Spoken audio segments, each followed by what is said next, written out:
중국의 사자성어에도 이런 비슷한 말이 있어요. 개관사정이라는 말이 있어요. 개관사정. 이게 무슨 뜻인지 알아요? 정확하네. 그래요? 관을 덮기 전까지는 그 사람의 인생을 평가할 수 없다라는 뜻이에요. 그러니까 죽기 전까지 그 사람이 인생이 어떻게 될지는 전혀 모른다. 지금이 보이는 모습으로는 그 사람의 전체 인생을 평가할 수 없다라는 뜻이 개관사정이라는 뜻이에요. 아마 주로 비천하고 뭔가 쫓기고 몰리는 것 같은 사람, 그래서 전혀 인생에 희망이 없는 사람에게 희망이 되는 말이라는 생각이 들어요. 그렇죠? 지금 보여지는 게 다가 아니라는 거죠. 우리 청년들에게도 이 말은 적용될 것 같아요. 지금 보여지는 여러분의 모습이 여러분의 인생 전체를 대표하는 것은 아니에요. 지금은 좀 부족해 보이고, 지금은 좀 약해 보이고, 지금은 뭔가 이루어낸 것이 없고 가진 것이 없어 보이는 것처럼 보일지라도 마지막까지 여러분의 인생을 어떻게 인도하실지, 하나님이 역사하실지는 알 수 없다는 거죠. 네, 그렇죠? 이 말이 위로가 될지 모르겠어요. 그런데 요즘의 대한민국에서는 이 말이 또 좀 반대로 쓰이는 것 같아요. 무언가 업적을 이뤄냈고 무언가 사회적 지위에 원하는 바를 이루어낸 사람들이 한순간에 무너지는 것들을 좀 경험하죠. 그렇죠? 뭐 얼마 전에 내가 무슨 차트를 하는 남자인가? 거기 네, 고마워요. 그런 비슷한 류의 거 보니까 폭망한 연예인, 한순간에 폭망한 연예인 하면서 이렇게 차트를 보여주더라고. 그런데 정말 연예인으로서 갖는 모든 그런 명성과 업적과 그리고 연기력과 그런 뭐 아카데미 시상식에서 시상하고 이런 것들을 다 이룬 사람이 한순간의 실수와 한순간의 잘못으로 갑자기 인생의 나락을 경험하고 그 사람이 본래 어떤 사람이었는지 낱낱이 밝혀지고 뭐 이런 것들이 드러나는 거죠. 그런 걸 보면서 역시 끝날 때까지 끝난 게 아니다라는 말이 거기에서도 적용되지 않는가 하는 생각이 많이 들었어요. 목사님이 리더십 설교하면서 종종 하는 얘기인데 끝날 때까지 리더십으로서 존경받고 또 리더십으로서 성공하는 사람은 대부분의 사람들의 한 30% 정도밖에 안 된다는 거죠. 안타깝게도 여기 있는 청년들 중에도 인생의 마지막까지 아름답고 또 신앙의 모범을 지키고 다른 사람들의 본이 되는 사람은 30%니까 뭐 우리가 대충 30명이라고 치면 10명밖에 안 되는 거예요. 그러니까 우리 스스로가 굉장히 이것들에 대해서 생각해 볼 필요가 있다는 생각이 들어요. 왜 이 이야기를 하냐면 오늘 우리가 보는 입다가 이것들을 아주 잘 보여주고 있는 사사이기 때문에 그래요.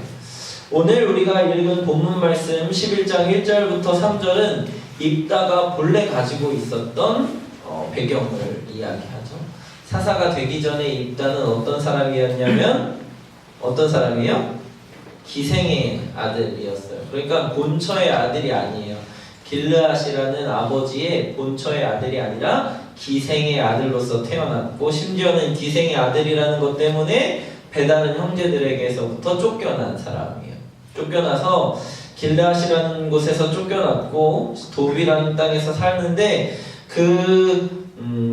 이 입다에게서 출입하는 그러니까 함께 지내는 사람들을 보니까 잡류라고 하고 있어요. 잡류. 이름만 들어 이 명칭만 들어도 어떤 사람들인지 알겠지. 잡류. 주류가 아니라 잡류. 그래서 불량배나 아니면 거렁뱅이나 아니면 뭔가 주류의 사회 속에서 끼지 못하는 사람들이 입다에게서 왔다 갔다 하기 시작했던 거죠. 그러니까 입다는 이 당시에 지금으로 얘기하면 뭐 동네 깡패 조직의 우두머리 정도 되는 듯한 느낌을 가지고 있는 거예요.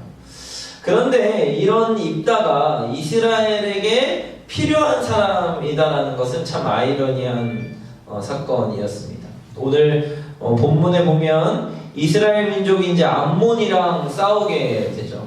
암몬이랑 싸우게 될 때 그 암몬이 이스라엘을 몇 년 동안 다스렸다고 나오나요? 18해를 다스렸다고 합니다. 그러니까 18년 동안이나 이스라엘을 핍박하던 암몬이 계속해서 이제 핍박해서 이스라엘을 점령하려고 하는 거죠. 지도를 보니까 이 길르앗이라고 하는 입다가 있었던 길르앗이라고 하는 이 지역은 이스라엘로 들어오는 국경 지역이에요. 그러니까 이스라엘로 들어오기 위해서는 이 길르앗을 거쳐서 요단강을 건너야 이스라엘의 중심 도시인 베들레헴과 유다 이쪽으로 들어올 수가 있었어요. 우리나라로 치면 바다는 아니었지만 이스라엘의 지형 자체가 그랬다는 거죠. 이쪽에는 갈릴리 바다와 밑에는 사해 지역이었고 거기가 요단강이었으니까 그 요단강의 이쪽 동쪽 편이 길르앗 지역이었어요. 우리나라로 치면 요동성 같은 지금 영화로 나온 안시성 같은 반드시 우리나라로 들어오기 위해서는 거쳐야 되는 관문 정도가 이 길르앗 지역이었다는 거죠. 그래서 이곳에서 사람들이 입다를 찾아갔어요. 왜냐면 입다가 무리를 이루고 있었던 사람들이 잡류였지만 힘이 있는 사람들이었고 또 이 당시에 장로들과 그리고 이스라엘 백성들은 대신해서 싸워줄 사람으로 사사를 인식했기 때문에 그래요. 그러니까 사사는 대신해서 싸우다가 어떻게 하는 사람이요? 죽을 사람을 이야기하는 것이죠. 그래서 처음에는 길르앗의 모든 주민들이 머리를 찾았어요. 우리를 다스려주고 우리를 통치할 사람을 찾았는데 이 입다에게 가서는 무엇이라고 얘기하냐면 6절 말씀에 보면 우리의 장관이 되라 라고 이야기하죠. 싸워서 나아갈 장수가 되어달라고 얘기해요. 그러자 이 입다가 그 사람들에게 내가 너희의 머리가 되겠느냐라고 질문하죠. 그러니까 나를 머리로 삼지 않을 거면 나는 나가서 싸우지 않겠다라고 딜을 거는 거예요. 입다를 보면은 이 딜을 굉장히 잘하는 사람처럼 보여져요. 그랬더니 이제 장로들이 내가 너를 입다를 장관과 머리로 삼겠다. 그러니까 이제 지도자로 인정하겠다라고 하는 것이죠. 이 입다를 장로들이 찾아갈 수밖에 없었던 것은 주류가 아니었기 때문에 찾아가는 거예요. 주류인 사람들은 나가서 싸워서 자신의 것들을 잃어버릴까 고민하고 근심하고 걱정하면서 정작 이 암몬이라는 족속과는 싸우지 않는 사람들이었던 것이죠. 우리나라의 예전에 고구려나 아니면 고려나 시대를 보면 북방에 나가서 싸우는 장수들은 주로 어떤 사람들이죠? 싸움은 잘하지만 주류에는 속하지 못한 사람들을 내보냈죠. 그 사람들이 나가서 나라를 지킬 수 있었던 것은 어찌 보면 중앙을 집권하고 있고 그 이스라엘 민족 그리고 우리나라의 주류의 사회 속에서 권력을 차지하고 있었던 사람들의 도구로 사용되어지는 사람들을 북방의 민들, 북방을 지키는 장수로 국경을 지키는 장수로 사용했다고 하는 거죠.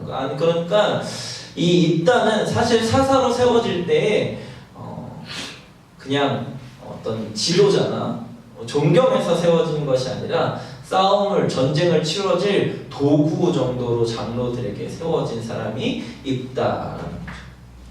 입다가 사사로 쓰여질 수 있었던 이유는 그가 기생의 아들이었고 불량배들과 함께 했었고 그가 가지고 있었던 부족함, 그가 가지고 있었던 연약함이 부각되어서 사용되어질 수 있었다고 하는 것이죠. 하나님이 입다를 사용하시는데도 그렇게 사용하셨던 것이죠. 그리고 입다가 이제 암몬 자손과 함께 전쟁을 치르기 전에 먼저 서신으로 외교수를 펼쳐요. 그래서 암몬 그 나라 왕에게 왜 에돔 왕에게 왜 이 지역을 우리가 다스려야 하고 너네가 물러나야 하는지에 대해서 조목조목 서신으로 밝혀지는 게 11장 후반절의 말씀이죠. 그리고 나서 암몬 왕이 입다의 말을 듣지 않자 그제서야 이제 전쟁을 치르게 돼요. 그러니까 외교술이 무너지자 자기가 외교수를 가지고 무언가를 극복해 보려고 했는데 안 되자 그제서야 전쟁을 치르는 게 이제 입다라는 말이죠. 그래서 입다가 그때 거론하고 있는 이름이 바로 하나님 여호와라고 하는 거예요. 여호와. 그래서 입다는 자기가 부족하고 연약하고 가진 것은 힘밖에 없고 사람들에게는 무시당하고 지금 비록 국방을 지키는 것 그리고 국경을 지키는 것이 이용당하는 것처럼 보여지는 것일지라도 그것을 하나님이 나에게 허락하신 일로 하나님이 나에게 맡겨주신 일로 인정하고 그 일들을 행하려고 하고 있는 것이 지금 현재의 입다의 모습이라는 것이죠. 우리가 가지고 있는 연약함과 부족함 그것이 하나님 앞에 어떻게 쓰일 수 있는지를 보여주는 사람들은 우리가 부족하다고 생각하는 것, 연약하다고 생각하는 것, 갖추지 못했다고 생각하는 것을 통하여서 우리를 이용하려고 하지만 하나님은 그걸 통하여서 자신의 역사를 이루신다는 것을 입다를 통해서 보여주고 있는 것이죠. 한번 여러분 생각해 보세요. 여러분이 가지고 있는 부족함, 연약함, 때로는 트라우마, 때로는 도저히 씻을 수 없는 상처들 그것들을 가지고 하나님이 여러분을 사용하실 수 있다는 것이에요. 그것도 나라를 지키고 나라를 구원할 정도의 큰 일로 사용하실 수 있다고 하는 것이죠. 여러분이 과거에 어떤 상처, 어떤 아픔 그리고 어떤 트라우마를 가지고 있는지는 잘 모르겠어요. 알았으면 좋겠어요. 솔직히는 알아야 기도도 해줄 테니까 여러분의 리더들은 더 분명히 알았으면 좋겠고 또 여러분 서로가 각자의 연약함들을 좀 드러내고 그것들이 어떻게 하나님 앞에서 사용되어지는지 청년부가 좀 그런 것들의 증거가 되었으면 좋겠어요. 입다에게서 보여지는 자기가 가지고 있었던 연약함이 성경에 그대로 다 드러나 있었던 것처럼 여러분이 가지고 있는 연약함과 그리고 때로는 아픈 것들 그리고 때로는 누군가에게 밝히고 싶지 않은 것들이 여러분 스스로 여러분 주변에 있는 공동체에게 공유가 되어서 그것을 하나님이 어떻게 사용하시는지 그것을 하나님이 어떻게 사용하길 원하시는지 어떤 과정으로 사용하시는지를 좀 보여주는 청년부가 되었으면 좋겠어요. 그러면 여러분의 존재 자체가 청년부의 위로가 되기 시작할 거라고 생각해요. 그렇지 않다면 위로가 될 수 없겠죠. 그렇지 않다면 자신의 아픔이 연약함이 무엇인지 드러내지 않는다면 그것이 어떻게 치유되고 어떻게 쓰임받는지를 드러내지 않는다면 우리 한 사람 한 사람은 그냥 공동체의 일원일 뿐 위로는 되지 못한다는 생각이 들었어요.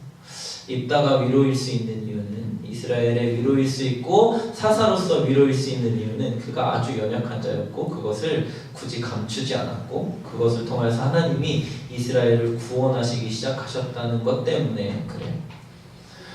그런데 이 입다가 가지고 있는 트라우마, 이 문제점 그래서 자신이 비주류였고 그리고 기생의 아들로서 형제들에게서 쫓겨났죠. 그렇죠? 온전한 가정에서 한쪽 편으로 쫓겨났어요. 그러니까 이 입다가 가지고 있었던 늘 아쉬움은 자기가 뭐가 되고 싶은 거였을까요? 주류가 되고 싶은 것이었을 거예요. 형제들도 온전한 형제이고 싶었을 것이고, 그렇죠? 그리고 자신이 이 나라의 머리가 되겠다고 장관이 되어달라고 하면 그냥 알겠다고 할 수도 있는 건데 굳이 이렇게 딜을 해가면서 머리로서의 역할을 감당하려고 했던 이스라엘을 다스리고자 했던 것을 보면서 이 입다라는 사람은 계속해서 이 자신의 부족함을 극복하고 자신의 그 부족함이 장점으로 바뀌기를 바랬을 것이에요. 그런데 이제 그가 암몬이랑 싸우기 직전에 하나님께서 자신에게 이 암몬이라는 나라를 주실 것이라는 것에 대한 기대도 있으면서 또한 불안과 불신도 여전히 존재하고 있었어요. 그래서 서원을 하죠. 서원을 해요. 입다 하면 여러분이 이미 알고 있는 내용은 뭐예요? 딸을 하나님께 바친 사람으로 아마 알고 있을 거예요. 몰라도 괜찮아요. 전혀 모르는 눈치들이네. 그래도 괜찮아요. 왜 입다라는 사사에 대해서 대부분의 성경을 읽는 사람과 그리고 입다를 알고 있는 사람은 잘못된 서원으로 딸을 바친 사람이라는 인식이 강하게 들어가 있어요.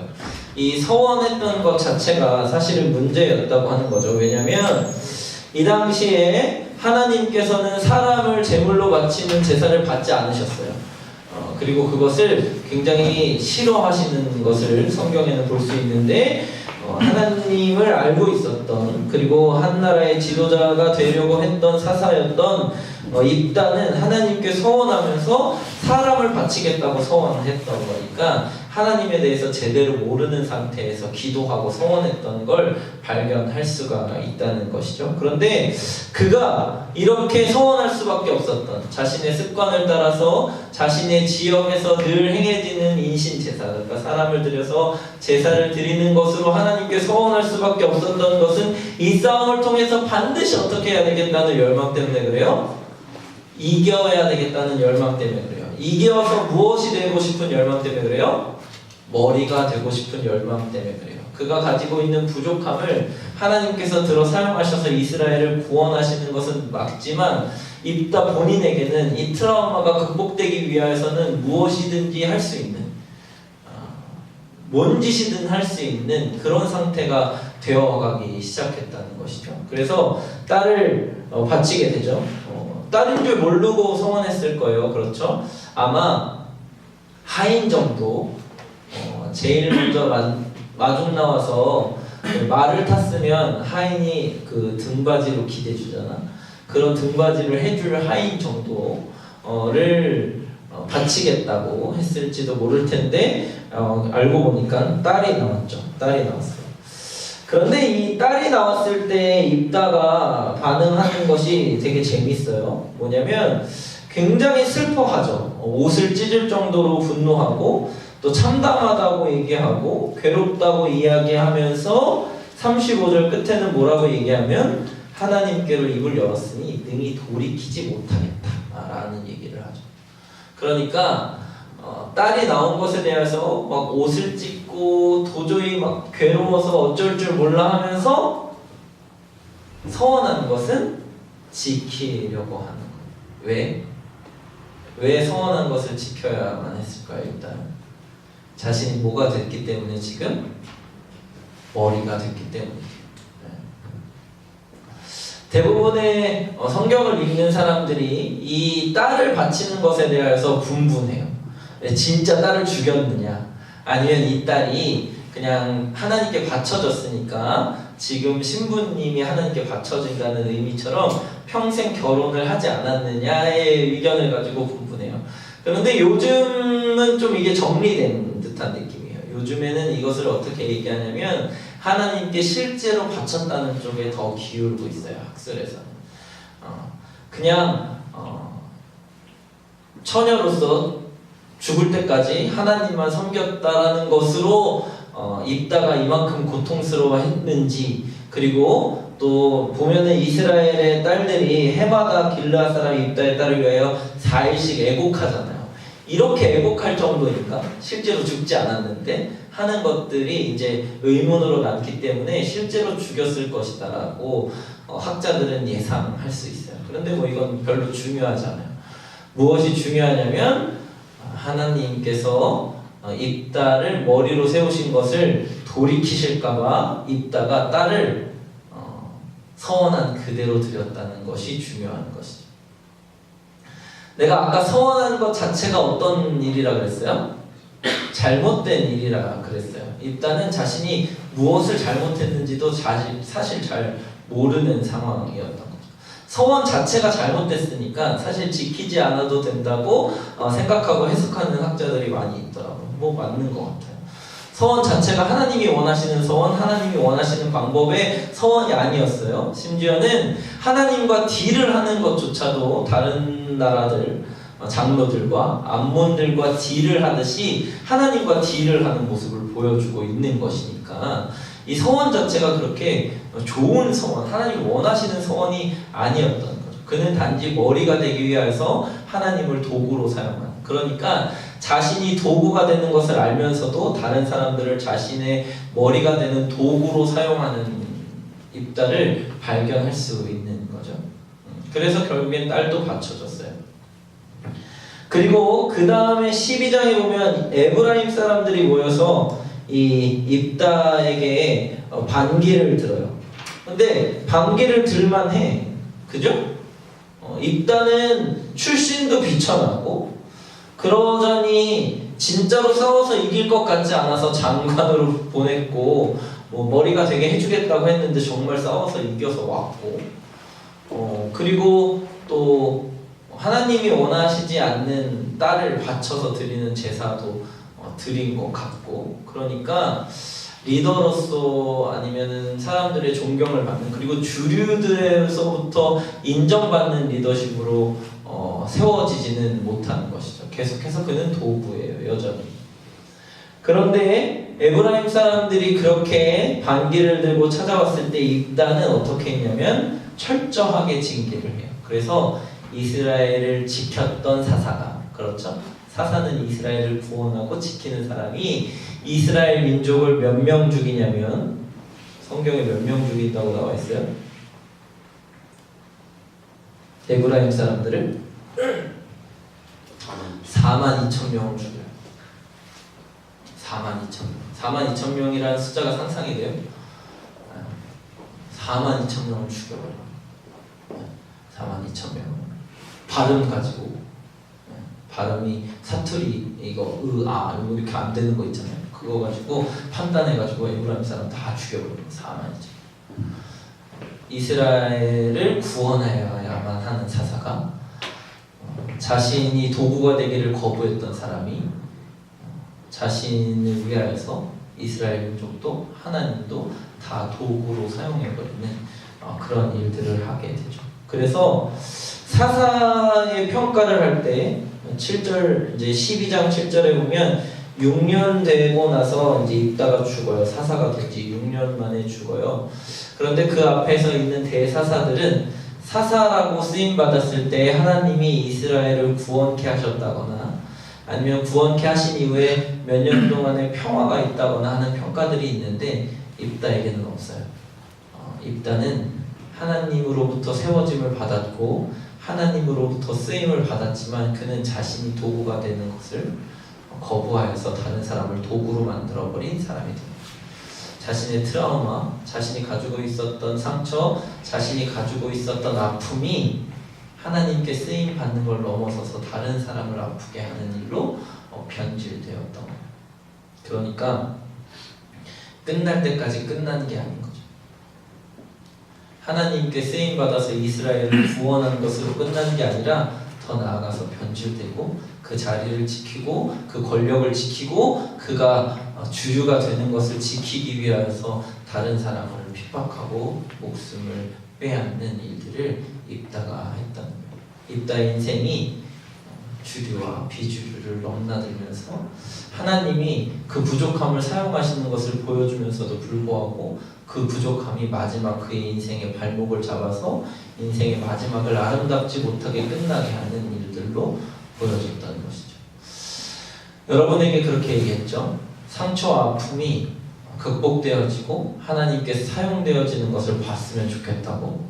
그런데 그 상처와 아픔은 또 다른 말로 여러분의 마지막을 아름답게 하지 못하는 결정적인 계기가 되기도 한다는 것이죠. 입다가 그랬던 것처럼. 그러니까 우리는 이 상처와 아픔을 그냥 내버려 두면 안 돼. 그냥 내버려 두면 안 돼. 그냥 자연스럽게 하나님이 쓰시겠다거나 자연스럽게 내 인생의 상처가 치유되겠다거나 하는 이런 막연한 기대를 가지고 우리들의 연약함과 부족함, 상처와 아픔들을 가지고 있으면 안 된다는 것이죠. 여러분 안에 어떤 상처가 있는지 모르겠어요. 가정으로부터, 부모로부터, 지난주처럼 어른들로부터, 교회로부터, 어떤 친구로부터, 아니면 동생과 친한 동료로부터 어떠한 상처와 어떠한 아픔과 어떠한 부족함과 연약함들을 내 안에 가지고 있다고 할지라도 그것을 온전히 하나님께서 사용하시도록 내 안에 내 삶에 극복시키지 않는다면 우리는 결국엔 그것이 우리를 넘어뜨리는 결정적인 장애물과 도구가 되기도 한다는 것을 입다를 통해서 보여주고 있는 것 같아요. 기드온 사사 그리고 그 이후에 있었던 우리가 보았던 돌라와 그리고 야일 이후의 사사들은 사사의 연약한 점들이 더 많이 드러나요. 이제 앞으로 볼 사사들은 뭔가 잘한 게 별로 없어요. 삼손까지도 그래요. 잘한 게 별로 없어. 그럼에도 불구하고 하나님이 왜 성경에 기록하시고 사사가 되게 하셨을까? 왜 사사라고 이름 붙였을까? 왜 이스라엘 백성들이 그들을 인정하며 사사라고 썼을까? 왜 사사기에는 기록되었을까? 여러분들 그 이유는 여러분들이 그들을 보고 그들과 같은 삶을 살지 않기를 바라기 때문이 아닐까 하는 생각이 들었습니다. 누구는 자신의 트라우마와 자신이 가지고 있는 상처와 아픔들을 극복하지 못한 채 입다가 걸어왔던 길을 걸을 수도 있겠다는 생각이 들어요. 그러지 않았으면 좋겠어요. 우리 청년들이 가지고 있는 상처와 아픔, 이것들이 정말 하나님이 쓰시는 도구로 깨끗하고 정말 명쾌하게 해결되어지고 그것이 다른 사람을 살리고 다른 사람의 위로가 되고 다른 사람을 고치는 일들이 우리 청년의 안에 있기를 주님의 이름으로 축복합니다. 우리 같이 기도할 텐데요.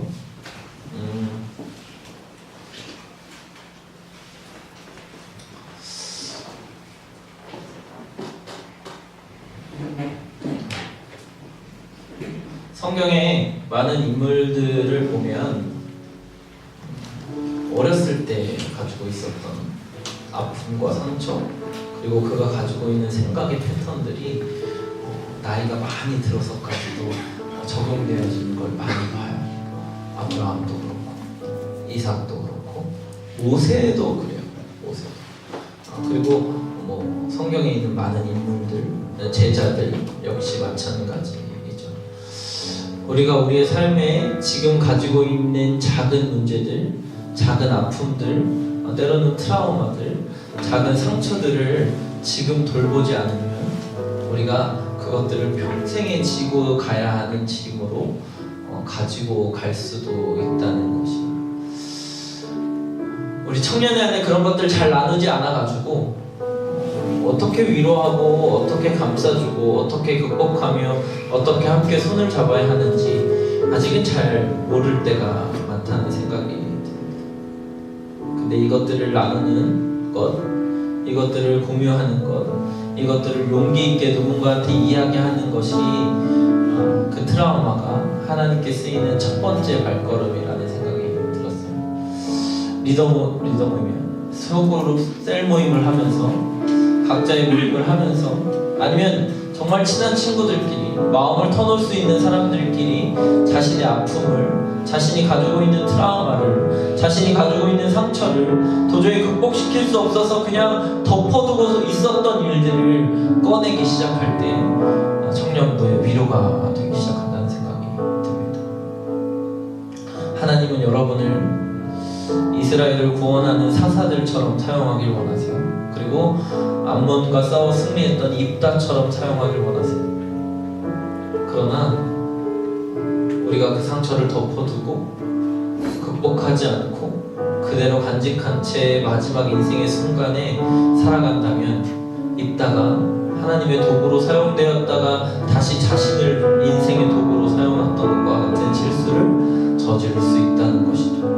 여러분, 먼저는 하나님께 기도하며 나누시고 또 용기를 가지고 나눌 만한 사람을 찾았으면 좋겠습니다. 먼저는 하나님께 고백하시고 그 다음에 용기를 가지고 고백할 수 있는 사람을 찾아가서 만났으면 좋겠습니다. 그것이 리더이든 그것이 목사님이든 그렇지 않고 부모님이든 그렇지 않고 친구이든 상관없이 누구에게든지 자신의 상처와 아픔이 나눠지고 그것이 홀로 감싸서 애타게 그냥 평생을 지고 가는 짐이 아니라 함께 나눠지고 함께 상처를 치유하고 함께 극복할 수 있는 문제로 드러나기를, 그래서 그것이 우리 청년부를 건강하게 하고 여러분의 인생을 건강하게 하고 여러분의 인생의 마지막에 하나님께 온전히 쓰임받고 하나님께로 갔다고 하는 인생의 평가를 내릴 수 있는 끝날 때 끝난 그런 인생이 우리 청년부가 되기를 소원합니다. 이 시간 우리 기도할 때 먼저는 하나님께 고백했으면 좋겠습니다. 내가 가지고 있는 상처가 무엇인지, 내가 가지고 있는 트라우마가 무엇인지, 내가 가지고 있는 연약함이 무엇인지, 내가 가지고 있는 느끼고 있는 부족함이 무엇인지, 내 인생에 도저히 해결되지 않는지 하나님께 고백하고 하나님께 나아가고 하나님께 다 말하여 드릴 수 있는 그런 청년부가 되기를, 그런 여러분의 고백들이 이 시간 기도를 통해서 하나님께 드려질 수 있도록 우리 다 같이 주여 세 번 부르시고 기도하시겠습니다. 주여, 주여.